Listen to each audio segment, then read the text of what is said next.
Episode 7 सबसे बड़ा सच। अंजलि के दिल में रह रहकर आदित्य का ख्याल आता है। आदित्य किसी जरूरी काम से रुद्र के घर आता है। वहां पर अंजलि को पता चलता है आदित्य की बहन लावण्या की कुछ वक्त पहले मौत हो गई थी। अब आगे। अंजलि ने आदित्य के चेहरे की तरफ देखा। उसके चेहरे पर हल्की सी स्माइल थी, लेकिन लग रहा था जैसे उस मुस्कुराहट के पीछे कहीं कोई गहरा दर्द छुपा था। आदित्य ने उस फोटो को लपक कर उठा लिया और वापस अपने वॉलेट में रख दिया। अंजलि ने एक बार फिर धीरे से सवाल किया, वो लड़की आपकी?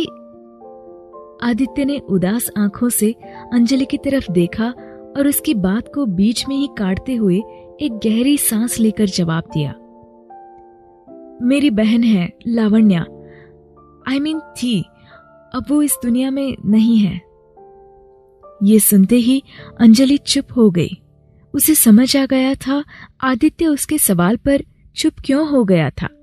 अंजलि ने आदित्य से जब उसकी बहन लावण्या के बारे में जानने की कोशिश की तो आदि ने उसे बताया कि कुछ महीने पहले ही एक एक्सीडेंट में लावण्या की मौत हो चुकी है और इस पूरी दुनिया में उसका अपनी बहन के सिवा कोई नहीं था। आदित्य की आंखों में आंसू छलक आए थे। उसने अपने इमोशंस को कंट्रोल करते हुए मुस्कुराने की कोशिश की और फिर अंजलि से कहा कि उसे ऑफिस जल्दी से पहुंचना था, जिसकी वजह से उसे जाना होगा। रुद्र की फाइल लेकर आदित्य वहां से चला गया। उसके जाने के बाद अंजलि बस उसी के बारे में सोचने लगी। पहली मुलाकात में आदित्य को देखकर उसे एक बार भी नहीं लगा कि इतना खुश मिजाज और मजाकिया आदित्य अपने दिल में इतने बड़े दर्द को लेकर जी रहा था।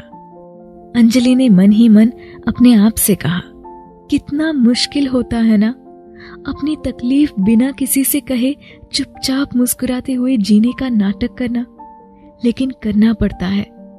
मैं भी तो वही कर रही हूँ। अंश की खुशी के लिए चुप हूँ, ये जानते हुए भी कि रुद्र मुझे पसंद नहीं करते। अंजलि ने अपनी आंखों में उतर आए आंसुओं के सैलाब को थाम लिया और अपने घर के कामों में बिजी हो गई। इशिका और अंश के स्कूल से लौट कर आने के बाद अंजलि उनके साथ वक्त बिताने में बिजी हो गई।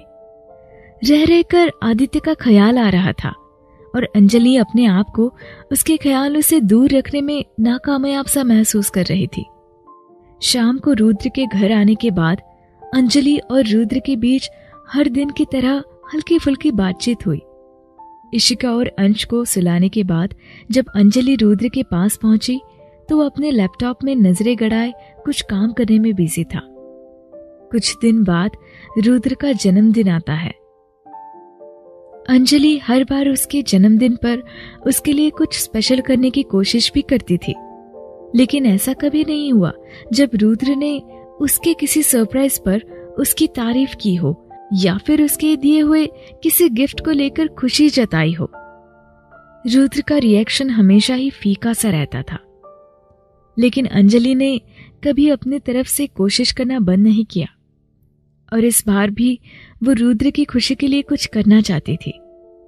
अंजलि ने धीमी सी आवाज में उससे पूछा, वो आपका बर्थडे आ रहा है, सोचा सरप्राइज देने से बेटर है आपसे आपकी चॉइस के बारे में पूछ लेती हूँ।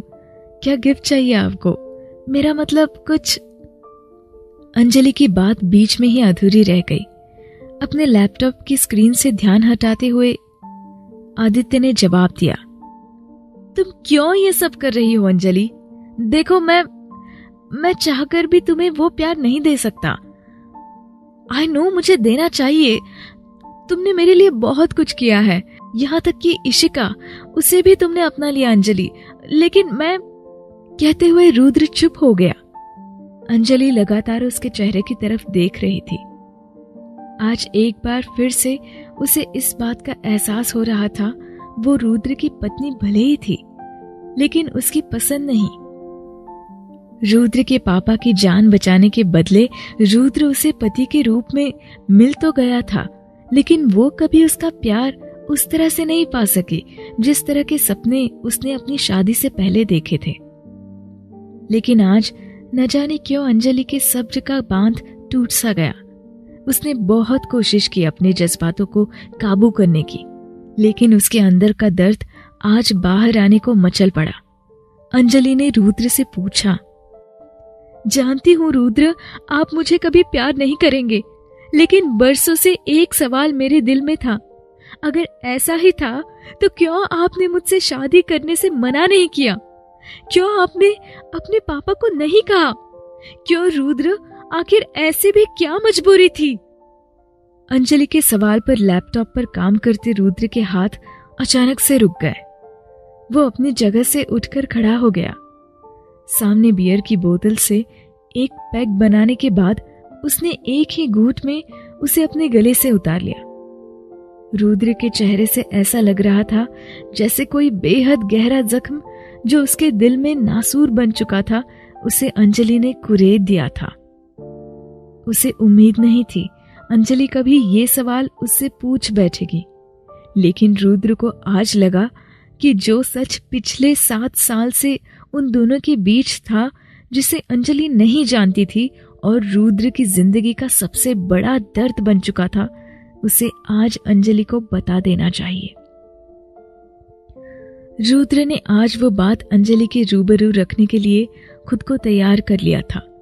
वो जानता था ये बात सुनने के बाद अंजलि को तकलीफ होगी, लेकिन वो जानता था उसकी रुद्र का प्यार पाने के लिए की जाने वाली कोशिशों के बाद जो तकलीफ उसे होती थी, शायद वो हमेशा के लिए खत्म हो जाए। यही सोचकर रुद्र ने अंजलि के पास बैठकर उससे कहा, उस रात जब हॉस्पिटल में पापा ने मुझसे कहा कि मैं तुमसे शादी कर लूं, तो मैंने उन्हें समझाने की कोशिश की थी अंजलि। मैंने उन्हें कहा था मैं किसी से प्यार करता हूं। रुद्र के ये कहते ही अंजलि ने हैरान होकर उसके चेहरे की तरफ देखा। इतना बड़ा सच वो नहीं जानती थी, लेकिन अंजलि ने ये सोचकर अपने दिल को समझा लिया कि अगर रुद्र किसी को पसंद करता भी था तो इसमें गलत क्या था। उसने बस धीरे से रुद्र से पूछा, आपने कभी बताया नहीं कि आप? रुद्र ने उसकी बात काटते हुए कहा, क्या बताता तुम्हें? ये बताता कि जिस गाड़ी से पापा का एक्सीडेंट हुआ वो गाड़ी मेरी गर्लफ्रेंड चला रही थी। क्या बताता तुम्हें अंजलि कि तुमने जब पापा को उस कार नंबर को दे दिया तो उन्होंने पता कर लिया था वो कार मेरी गर्लफ्रेंड की थी और उसे बचाने के लिए मुझे तुमसे शादी करने का ऑफर दिया गया। अंजलि हैरान सी रुद्र की बातों को सुन रही थी। उसे अपने कानों पर भरोसा नहीं हो रहा था। उसकी आंखों से आंसू आने लगे। उसने रुद्र से पूछा कि क्या रुद्र के पापा ने उसकी शादी सिर्फ इसलिए रुद्र से करवाई ताकि रुद्र अपनी गर्लफ्रेंड को बचा सके? अंजलि ने कहा, क्या सच में रुद्र के पापा ने अपने बेटे के साथ सौदा किया था? अंजलि के सवालों के जवाब में रुद्र ने उसे बताया, नहीं अंजलि, पापा तुम्हें पसंद करते थे और जिस रात उनका एक्सीडेंट हुआ मेरी गर्लफ्रेंड एक पार्टी से लौट रही थी। उसने ड्रिंक किया हुआ था और पापा मेरी शादी किसी अच्छी लड़की, तुम्हारे जैसी लड़की से करवाना चाहते थे। बाहर तेज हवा की वजह से खिड़की का पर्दा हिलने लगा। तेज बारिश और तूफान से अचानक से चंडीगढ़ शहर को अपने आगोश में घेर लिया। खिड़की के पल्ले तेज हवा से खड़खड़ाने लगे। अंजलि ने जल्दी से कमरे की खिड़की को बंद कर दिया, लेकिन आज उसके दिल के अंदर जो तूफान था उसकी रफ्तार बहुत तेज थी। लगा जैसे एक ही पल में उसके दिल के अंदर के अरमान बिखर गए थे। सारी उम्मीदें और सारे ख्वाब एक ही पल में चकनाचूर हो गए। अब उसके पास रुद्र से बात करने के लिए कुछ नहीं बचा। वो चुपचाप वहां से उठकर बाहर आने लगी। रुद्र ने उसे रोकने की कोशिश भी की, लेकिन अंजलि बिना कुछ कहे अपने घर के बाहर बने बड़े से गार्डन में आकर खड़ी हो गई। रुद्र ने भी उसे जाने दिया। रात के उस सन्नाटे में अंजलि गार्डन में अकेले खड़े होकर भीग रही थी। आसमान से बरसते पानी ने उसकी आंखों से बह रहे सैलाब को ढक लिया था। लेकिन तभी किसी ने आकर उसका हाथ थाम लिया और अंजलि ने आगे बढ़कर उसे गले लगा लिया। क्या अंजलि और रुद्र के बीच बढ़ेगा प्यार, या हमेशा के लिए बिखर जाएगा अंजलि के सब्र का बांध? जिंदगी की रफ्तार वही होगी या वक्त लेगा नया फैसला कोई? इन सवालों के जवाब छिपे हैं कहानी के अगले हिस्से में। तो सुनते रहिए प्यार और धोखे के रिश्तों में बंधी ये खूबसूरत दास्तान, दगाबाज।